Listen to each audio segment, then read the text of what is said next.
my first time doing this sober, so, I mean, you look at a guy like me and you think, that guy's sober? No fucking way. But I am.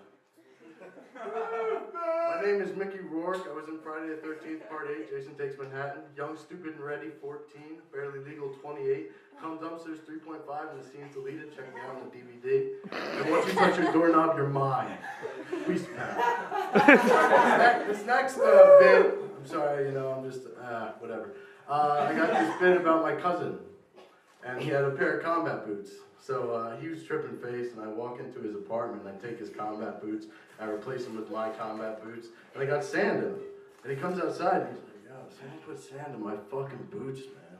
I'm like, really? Like, I don't know who would have done that. He's like, dude, I'm serious. Like, someone put sand in my fucking boots. I'm like, yeah, dude, like, whatever. Like, I'm trying to, like, smoke my cigarette here. Leave me alone. He's like, dude, no, someone put sand in my fucking boots. All right, we used to pound them. So this one time, my cousin was pounding them, and he drank a bottle of Majorska, and he was running up the Blockbuster wall outside the building, and he was trying to do something, I don't know, and the manager like, came out of the store, and all the DVDs were falling off the wall, and he's like, what the fuck are you doing? And he's like, oh, I don't know, man, I was just trying to run up the wall. And he's like, what the fuck? He's like, why would you do that? He's like, I don't know, man. We used to pound him. One time I was over at my buddy Bob DePaula's house, drinking 12 packs of natural ice. He had a stack this high up against the wall. And this guy kept approaching me, and he goes, yo, you white? I'm like, yeah. He's like, you like biscotti and meatballs? I'm like, yeah, man, that's whatever. He's like, you want some biscotti and meatballs? And calm it down, man. I'll take some spaghetti and meatballs. He's like, yeah, biscotti and meatballs. That's what I said. That guy used to pound him. When I was in fucking school at the time, there was this poor kid, or I think he was poor. He'd do anything for the littlest sum of money. And I said to him, I was like, yo, dude, I'll give you a quarter if you like throw an orange at this kid's face. He's like, oh yeah, man, yeah, give me a quarter. Oh man, I mean, if you give this kid $1, I'll probably blow a dog in the clown suit.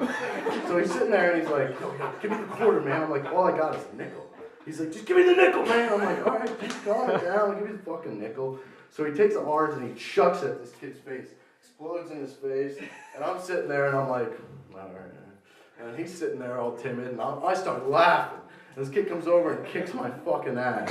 Like, whatever. You ever approach a dude with real bad vocabulary? I remember this one time my friend was like, yeah, I'm in this band.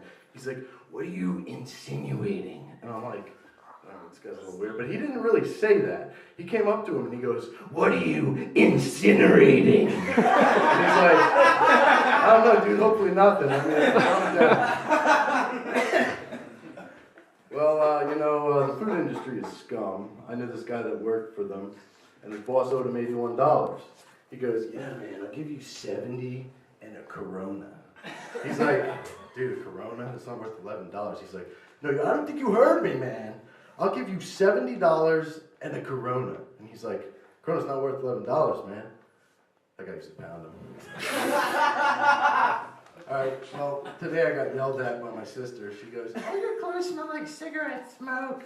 And I'm like, yeah, whatever. She's like, smoking is gross. And I'm like, it's whatever.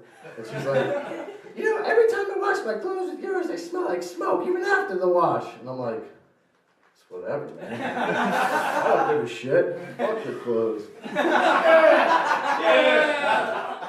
Before my next little bit, I want to tell a story about a guy who really used to pound him. My great uncle Johnny. He died when he was 57 from cirrhosis.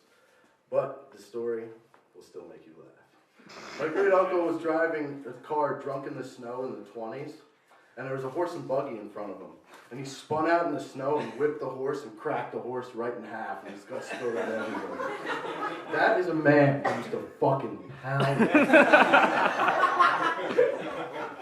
Alright, this next little bit is one of my other famous quotes, who hasn't quite reached its peak of hilarity yet, but I'm sure it'll be right up there with the pounding him quote.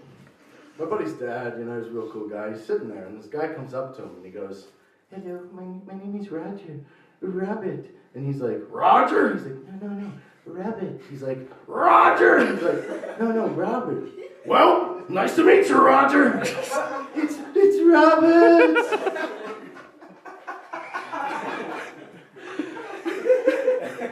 See what else I got here for you guys.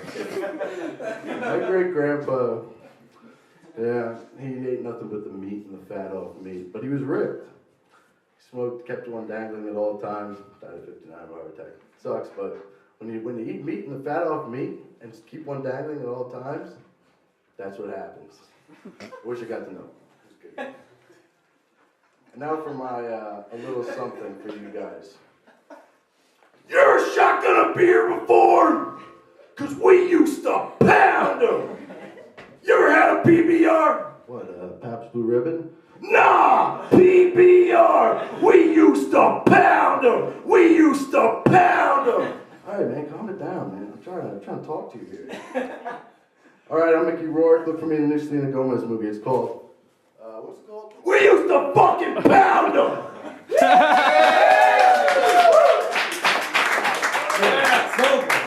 Nice, ladies and gentlemen, that's Kuchta. You fucking killed it. Stick around for Time Thief with Fuzz, Gabe Sander, and Michael Ironside. Thank you. Fuck yourself.